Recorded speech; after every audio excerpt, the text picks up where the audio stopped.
他们散发出年轻活泼奔放、青春洋溢的迎宾的喜悦，也为我们今天的活动呢，各部落的文化活动呢，画下一个完美的句点。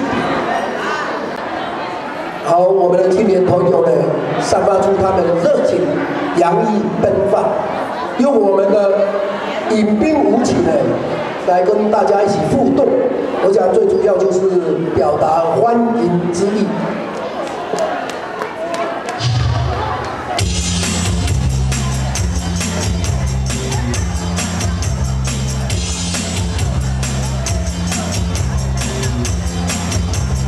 咿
现。我想阿里来镇长9年来办了很多的活动，办了很多的手工艺传统。今天每个部落都表现非常的棒，把你们传统原住民的舞蹈呢展现得无遗。我想。